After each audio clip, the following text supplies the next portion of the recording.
My name is Mike Shea. I'm a Paralympic athlete and snowboarder for Team USA. I've been snowboarding for more than 20 years now and competing for more than 10. And during that time, I've had great experiences, traveled to more than 20 countries around the world, and met a lot of really amazing people.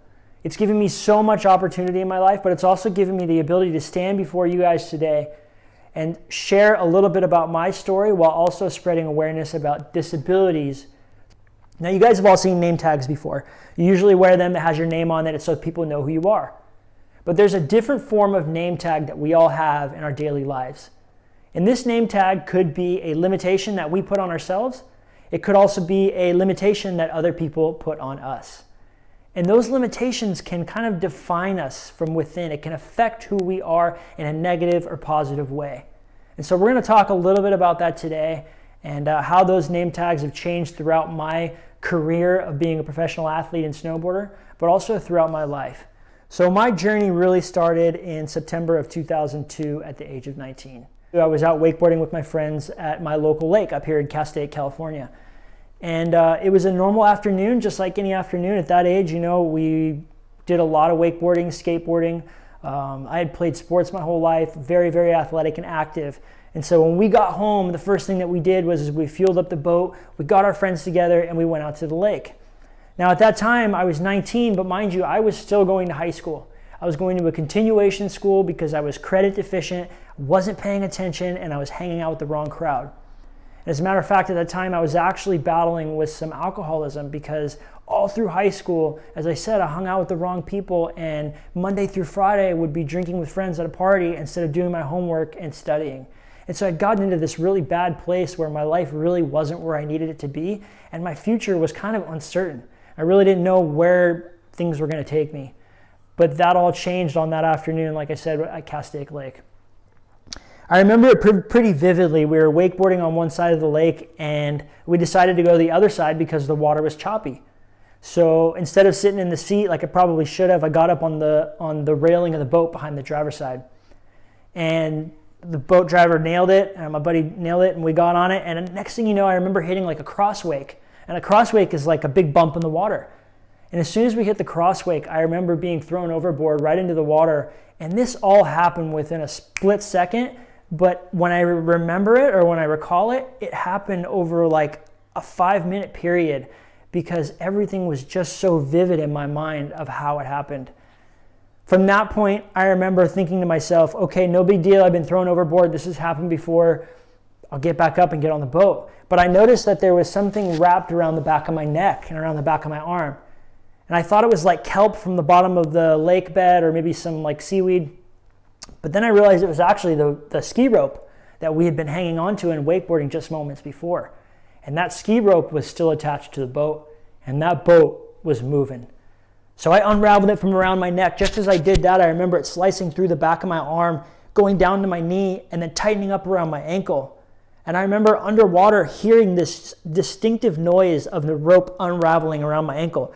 Zzz, and when the handle hit my ankle, I heard a popping noise. I did not know the extent of it at that time. I just remember having a really hard time treading water. I got up to the top of the water, and I said, you guys got to come get me. I think I might have dislocated my ankle.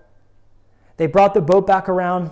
I got up onto the swim deck, and before I even pulled my leg out of the water, I remember seeing around me for about 100 feet, the water was now the color red. I pulled what was left of my leg out of the water and realized that things were going to be much different moving forward because it was completely mangled. Luckily, one of my friends grabbed a towel and he ran over to me and he wrapped it around my knee like a tourniquet, which is what they use to stop the bleeding if you're ever in a situation like that. He wrapped it around and tied it up really, really tight. And had he not done that, I probably wouldn't be standing before you guys today because that truly is what saved my life. I didn't bleed out. Luckily, went to the hospital. They air and medevaced me over to the USC Medical Center where I went into intensive care for surgery. Now, the very next thing that I remember was waking up in the intensive care unit, a big glass room so that you don't get any infections from people outside. And I remember seeing through the glass doors the surgeon and I think my mom and dad, because I remember them coming in right afterwards and talking to me. And they came in and the doctor, of course said, the outcome was good, the surgery was good, but, how things go from this point forward and how much you're able to do moving forward really depends on you, your recovery, and what you're able to accomplish. And of course, my mom and dad were there holding my hand and, saying that we're there for you 100% of the way. And luckily, they were there through that time, because had they not been, I don't know what I would have been able to recover as well or as fast as I did, which put me in the mindset to be able to do so much with the rest of my life. For the next probably 3 or 4 months, I remember just waking up in the morning with the excruciating pain of what we call phantom pains as an amputee. And that's where the nerves are still there at the bottom of your foot, but your foot isn't. So your brain still thinks there's foot and toes. And that pain is so bad, it can feel like falling asleep on your arm in the middle of the night so bad that when you wake up, you can barely move your fingers or even move your arm. It hurts. That's what it feels like, but nonstop. So I went through weeks of excruciating pain, and I would go to physical therapy anyways, and pretty much all my days were spent down this long path of physical therapy bars where I would literally take one step after another with a prosthetic leg that could barely do anything. It was just this cast with this sacrificial foot at the bottom of it. And I had to wear that for months before I was even able to get a prosthetic, because the swelling has to come down. So I did that day after day after day with the support of my friends and family by my side, giving me the motivation and the courage to be able to do most of that. And the reason that I was able to do most of that is because it's not what happens to us, it's what we do with what happens to us. And what it means is 10% of life is really what happens to us. That's not a lot. The other 90% is how we react to our circumstance. Because how we react to our circumstance could potentially point us in the direction that we need to go. That determines the outcome of our situations. 90%, that's a lot. Keep that in mind. So as I said, name tags, they also are limitations that we may put on ourselves or limitations that others may put on us. My name tags before my accident was I was a snowboarder, right? That's something that was a part of who I was. That's who I identified as. I was also very immature at that time. At 19 years old, you would think most people would have their life figured out and they would know where they're going, but at that time I did not. So I put immature for one of my name tags. Now, after my accident, our name tags don't always have to stay the same. They can change as we go along. We can change the ones we want to change. We can keep the ones that we want to keep. So after my accident, I kept snowboarder. In January of 2003, which is a couple of months after my accident, I decided to get back on my snowboard. I went up to my local mountain here at Mountain High, and even though I probably shouldn't have, against doctor's orders, I decided that was a big part of what I needed to do to get back on my feet. And I remember strapping back in, and the very first thing that happened to me was I fell flat on my face, my front boot popped out of the binding, and my prosthetic leg popped off my leg, and the board went down the hill with me with my prosthetic leg, but without me, all the way to the bottom. And I remember hit a big slow sign and did a complete flip over the sign, and I remember just cracking up laughing, and my friends thought it was the funniest thing ever. But again, humor and comedy is what helped kind of get me through so many of those moments. But snowboarder, I wanted to hang on to that name tag. That was really, really important to me. So snowboarding is what I kept. I was now supported. Why was I supported? Because I had the support of so many people around me. And I think that's so important when we go through tough and difficult times, that we make sure to do a mental check of who we have on our side and who's there to be able to support us through moments like that. And for me, that was huge. But my third name tag after my accident was addict. And that's something that really, really changed my life for the worse. I went downhill pretty fast after that, and we'll talk about that here in a second. So Albert Einstein, he said, everybody is a genius, but if you judge a fish by its ability to climb a tree, it will live its whole life believing that it's stupid. That's a really, really good quote, and what it means is that everybody has their own way of becoming a genius. Who are we to judge somebody else for their way of getting there? What do you do with what happens to you? The 4 S's of resilience. You have self, situation, support, and strategy. Now, during my amputation, or even through my addiction, which I'm going to talk a little bit about here in a second, for self, do you think that I was a victim or a survivor? Now, a victim would have been someone who would have maybe blamed the driver of the boat for what had happened, or maybe the surgeon could have made a different decision. A survivor says, you know what, regardless of what happened in the past, I'm going to focus on my future. I'm going to look forward and not look back and make the right decision to have success moving forward. That's a survivor. Situation, was it overwhelming or a challenge? It certainly can be overwhelming, but you have to look at it like a challenge. When you look at things like a challenge, it makes you want to do that. And for me, that was what I needed to do, was look at it like a challenge. Am I going to get back on my feet? Can I get back on my snowboard? Those are the things that you have to do in order to kind of move forward. Support alone or a part of a team. Although we may feel like we're alone sometimes, we have a big team. And remember, my parents were a big part of that team for me. But also a big part of my team is the U.S. Paralympic Snowboard team and my friends who had helped me along the way. Strategy, one or many? Well, many. We all have many different strategies. So, going back to the addiction part of my life and that name tag after my accident and how it changed me. After my accident, doctors began to feed me prescription pain medications regularly. And for those of you who don't know, especially at a much younger age, those can be highly addicting. And what that means is your body starts to feel like it needs that medication in order to survive.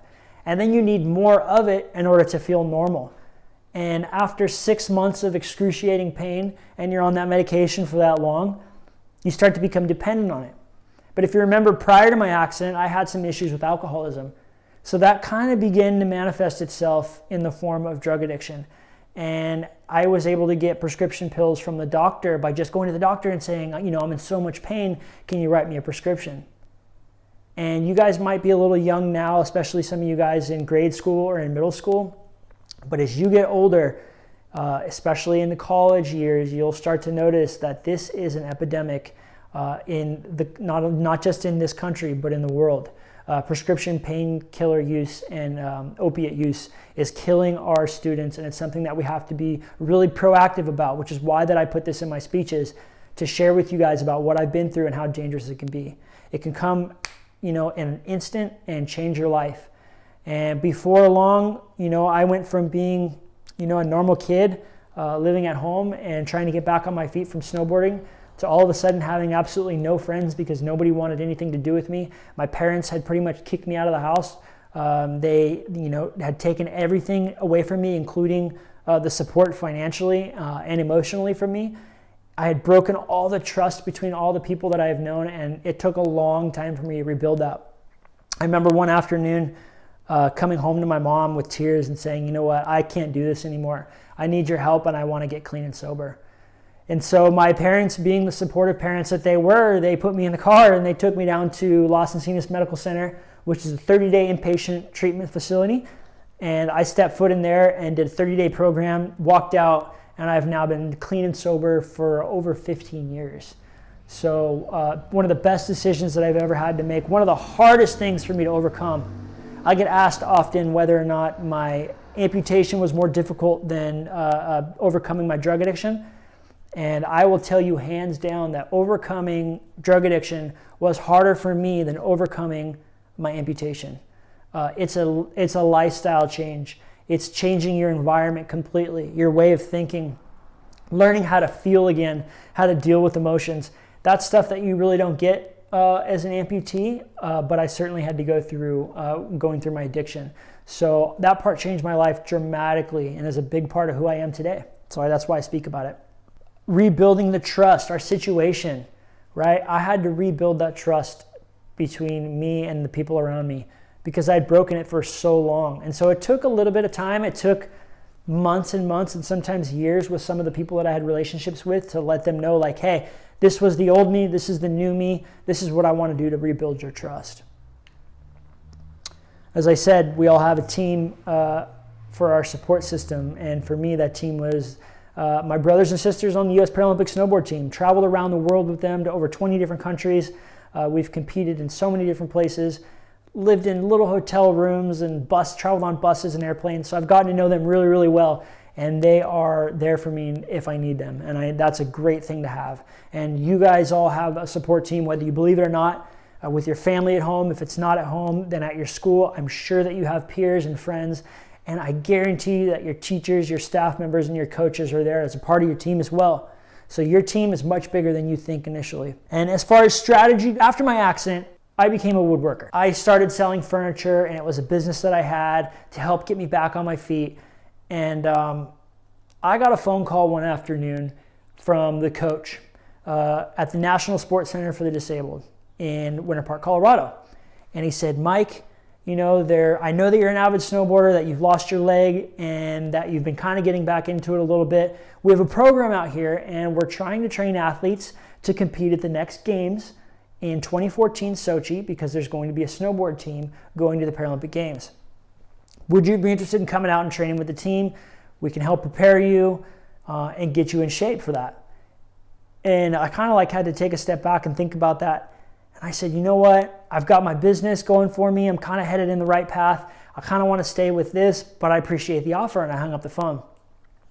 And I went inside that evening, and I ran it by my mom, who was someone that I was always really, really close with, and I would talk to her about things that happened in my life. And I said, you'll never believe this. I got a phone call from the National Sports Center for the Disabled, and they wanted to know if I can go out to train to be on the U.S. snowboard team. And she said, well, what'd you say? And I said, well, I turned it down because, I got everything going for me here. And she said, why would you do that? You have always dreamt of being a professional snowboarder and being able to travel the world as an athlete. You've been an athlete most of your life. How could you turn that down? And at that moment, I realized that my mom truly wanted what was best for me, even if it meant that I was going to have to learn by making mistakes along the way. And she said, worst case scenario is you fail and you move back home and you have your business. That's a trade and a skill that you have for the rest of your life. So I thought about that, and I said, that makes so much sense. I called him back and I said, deal. Friday afternoon, I took all of my tools, I moved them out to the driveway so that Saturday morning I could sell them all for pennies on the dollar. I sold my tools for probably 1/10 of what they were worth or what I bought them for, so that I can fund my move out to Colorado and pay for the next couple of months for my training. I moved out, took my dog with his frozen whiskers. We moved out there to one of the coldest places in North America and or in the United States. And I spent literally the next 6 months training day in and day out. We would spend 4 to 5 hours a day on snow running gates, running through a border cross course. We would get off snow and we would go straight to the gym for another hour or two. We would do cool down exercises. I would wax my board for another hour or two so that the next day I was prepared to go up on the mountain. We're talking 8-hour days of being an athlete. And it really just was an awakening for me to see how much goes into preparation so that I could be the best athlete that I can be. And at that time, I think that I really didn't have a ton of self-worth because I had lost my leg and lost some of my identity along the way of being that athlete. And so to have that back again and know that I can fight through just about anything and train hard and have a routine and wake up every day wanting to go out there and be a better person, that made me feel so good inside. As I said, I trained day in and day out at the Olympic Training Center even. We would spend our summers there. We would go down with some of the best nutritionists, sports psychologists, and trainers in the world. Side by side with some of the best athletes. I remember the first week that I got there, the U.S. swim team was there. Michael Phelps was just a couple of doors down in the residency building, staying at one of the rooms there. And so, you see these athletes in the dining hall, and it was just a wake-up call for me to say, you know what, this is a great opportunity for me. I'm so glad that I've taken it, and I'm going to make the best of it. I trained for 4 years. 4 years. Let's put that into perspective. To compete at One Games. You might ask yourself, how long is One Games? Or a run from top to bottom on a snowboard course? A snowboard cross course is anywhere between 50 seconds and 1.5 minutes. So that doesn't seem like a whole lot of time. But for 4 years, we train as Olympic and Paralympic athletes to compete for 1 minute. That's it. And that just goes to show how much preparation goes into that one moment.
you know, after all of that I had been through, for those years, learning about myself, the limitations that I put on myself, how I can overcome those limitations, how to work with other people to help me get to a point where I need to be. I walked out into Sochi in 2014, competed my absolute best, and came home with a silver medal for the United States of America. I wish I had it here, actually. It's in the other room, but it was an incredible moment. I remember getting up to the podium ceremony, and it wasn't just me who podiumed. It was also my two best friends and my teammates.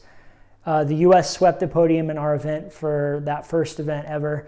And I remember standing up there on the podium and looking to my sides and seeing my teammates there, and just had tears in my eyes because it was the best moment of my life, thinking back to when I had lost my leg and I went through my drug addiction and I put my family through all of that grief.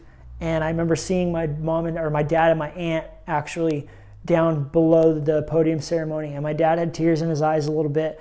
And at that moment, I realized there that it was more than just about me and my journey, that it's about the people that helped me get there. You know, my coaches and my teammates and my family. Because without them, we really can't get anywhere. You know, those people help us day in and day out so that we can succeed. And they're a big part of who we are. And standing there on top of the podium in Sochi, Russia, with an Olympic medal from my country or a Paralympic medal from my country, taught me that it is so much, the picture is so much more than just myself. It's about everybody that helped me along the way. And you know, hard work pays off. After that, I got to do some really, really great things. Meet the President of the United States. President Barack Obama called up Team USA, hey, why don't you guys come over to the White House? Sure enough, the entire team, we got into a bus, we flew out there, got into a bus, drove up to the White House, and got to see how our country's run from within those four walls. It was quite amazing. I got to throw out first pitches at Dodgers games, which I'm a huge Dodgers fan, so that was a really big thing for me.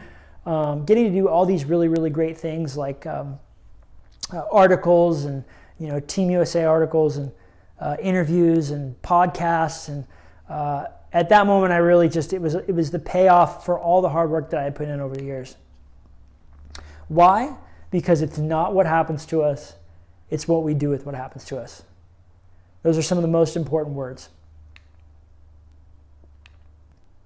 And how did those name tags for me change after I competed as a professional athlete, as a Paralympian on the world stage? Well, my name tags changed again. I'm now an amputee. That's a part of who I am. When I wake up in the morning, I put on my prosthetic leg.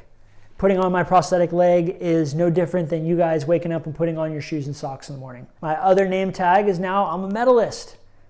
Gold medalist, world champion, silver Paralympic medalist. That's now my new name tag. And I'm so proud to wear that. But I'm still selfish in a way.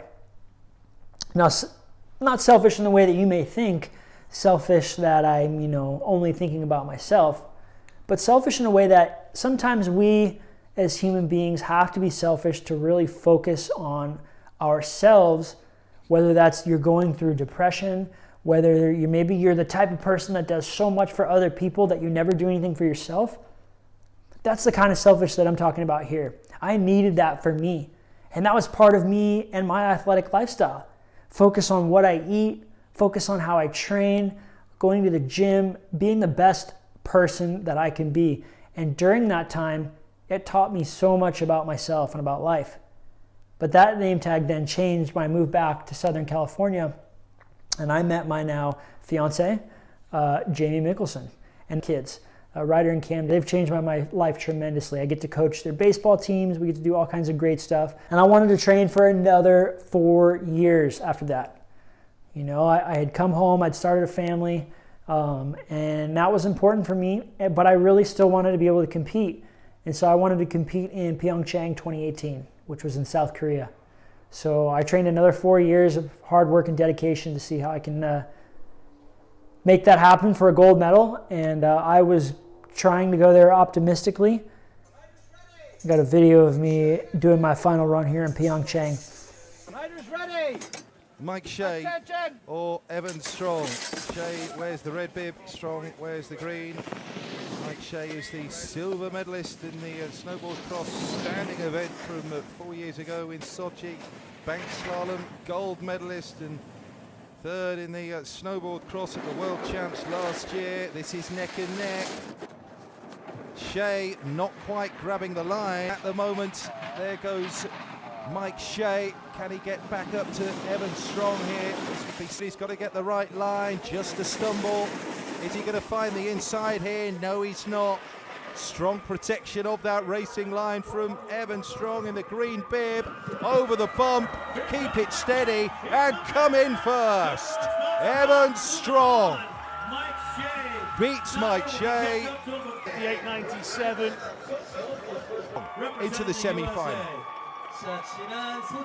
It was a close race. I ended up facing off head-to-head with one of my teammates who had won the gold medal in Sochi in 2014, and early on, because he had fallen in a qualifying run, and it just didn't line up for me. I made mistake after mistake on that run and got booted out in the early rounds, and it was probably one of the more devastating things for me in my career, because it was such a big moment and I had so much expectations lying on that moment. But we as athletes have to remember that we can't win them all, right? There's ups and downs always in life and in athletics. And for me, I had so much expectations going into that, and expectations can be flattened in an instant. And it was tough for me to take, but it was a good lesson for me to learn, and I was happy for my teammates who then went on to win medals themselves. Thomas Edison, I've not failed, I've just found 10,000 ways it won't work. You know, that's kind of how I had to look at it. Wayne Gretzky, you miss 100% of the shots that you don't take. So how do you want people to see you? And I want you to write a couple of things about yourself, maybe 3 things. And I want those things to be something that you maybe appreciate or like about yourself, or it could be something that maybe you don't like about yourself that you want to change. And I want you to tape those things up on your mirror where you brush your teeth in the morning, so that you ask yourself, how can I become this person? Or how can I change this part about me? And then every night before you go to bed, when you brush your teeth, you say, did I do this to become the person that I want to be? Here are a couple of examples. Game changer, athlete, maybe you're a techie. I know some of you guys are really good at games and computers. Maybe you're creative. Are you a sports, an athlete? Are you a dancer? A bunch of different examples there. So where am I today in life? Today, you know, I've started a family. I've retired from sport as of about 1.5 years ago. I have a beautiful baby girl who is now 1.5 years. And I've restarted my woodworking business, which has been a great, great journey for me to be able to come full circle from selling my tools to be an athlete to now all of a sudden getting my tools back and getting back into business of selling furniture and doing architectural millwork and a cabinetry. So that's what I do full time now, and yeah, just grateful to be able to do that. And my name tags now are family man. That's now the biggest priority. Family man is the #1 priority. Trustworthy. Trustworthy was not my best name tag when we started this thing. Now, as you can see, that's something that I'm really, really proud of. And last but not least, mentor. That's something that's true to my heart, something that I really enjoy doing, and sharing my story with people so that they can grow up and kind of see the mistakes that they're navigating through and how they can make their lives better by learning from somebody who has faced those very things in life already. Because it's not what happens to you, it's what you do with what happens to you. And I want to leave you guys with one thing. A couple of years ago, my coach asked me to come up with a mantra or a saying that I can always say to myself when I'm struggling or having a hard time. And I journal a lot, so I decided to kind of sit down and write this down. And I came up with something I call PACE, P-A-C-E. And what that stands for is, P stands for passion. Passion is one of those things that makes every single one of us tick. In the morning when we wake up, it's what makes us do the things that we love every single day. Passion can be the love that you have for one another. Passion can be the love that you have for something that you do in life. Passion is everything, and it's important. A stands for attitude. Attitude is important because it's how other people may perceive us. If I walk through my entire day like this and I don't have a very good attitude, then people are not seeing us in the best light. And our attitude is so much of who we are as human beings. It's not only how other people see us, but it's how we feel about ourselves. So if I walk around having a much better attitude, then I'm going to feel great about myself, and other people are going to say, hey, you know what? That guy's got a great attitude. That's what's important. C. C stands for commitment, and it's a big one. I teach my kids this all the time. If you're going to do something, do it 110%. There's no 50% or 80% or I'm just going to kind of skate by here. Commitment is everything. You know, what you put into something determines how much you get out of it. And that's a big part of life, commitment. Last but not least is E. And I hear a lot of examples of what people think E might stand for, but E is really a simple one, enjoyment. Enjoyment is important because if we don't love what we're doing, then we have to ask ourselves, why are we doing it? Or how can we find better ways to enjoy what we're doing? So think of those: pace, passion, attitude, commitment, and enjoyment. And I'll leave you guys with that. Thank you so much. It was awesome to be able to speak with you guys on behalf of Nametags and One Revolution. They've given me such a great opportunity to be able to do stuff like this, and I hope you learned at least something from it today. Have a great one.